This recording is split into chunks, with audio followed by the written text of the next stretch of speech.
میں N S F کی قیادت میں 60 سے 65 تک ڈاؤ میڈیکل کالج میں رہا، اور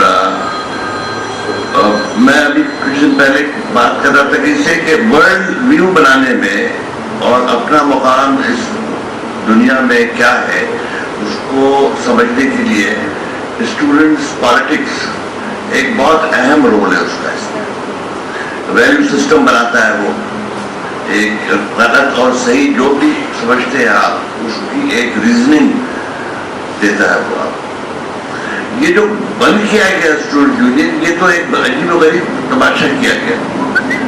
ایک طرف اسٹوڈنٹس یونین کو بند کر دیا، مگر پولیٹیکل پارٹیز کے جو اسٹوڈنٹ ونگز تھے ان کو اسٹرینتھن کیا گیا. جیسے ابھی ڈاکٹر صاحب نے کہا کہ تھنڈر اسکواڈ سب پارٹیوں میں بن گیا تھنڈر اسکواڈ، اور کراچی نے تو اس کا تماشا 30-40 سال سے دیکھ رہا ہے. یہ اس وقت بند کیا گیا جب ضیاء الحق کی کابینہ میں مسلم لیگ کے 2 وزیر تھے، یہ جماعت اسلامی کے 2 وزیر تھے. یہ اس وقت ہوا یہ کام. تو اس کو نتیجہ اس کا یہ ہوا کہ جو جن یونیورسٹیز میں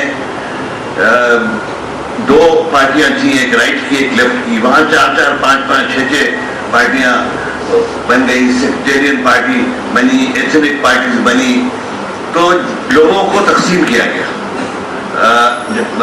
طالب علمی کے زمانے سے ہی تقسیم کیا گیا. لوگ عام طور پہ جو اس کے بعد جنریشن بڑی ہے، اب جو اس وقت لوگ 50 سال کے 60 سال کے ہیں، اس میں سے بے شمار لوگ کی سوچ جو ہے وہ ایتھنک ہے، اور وہ نیشنل نہیں ہے، یونیورسل نہیں ہے.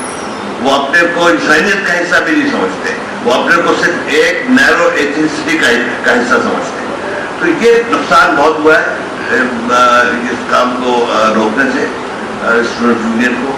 اور ہماری کوشش یہ ہے اور ہماری دعائیں بھی ہیں کہ یہ اسٹوڈنٹ یونین دوبارہ آئے اور ایشوز کے اوپر الیکشن لڑے بچے، اور ایشوز کے اوپر وہ ڈیوائڈ ہو، اور ایشوز کے اوپر وہ یونائٹ ہو. Thank you.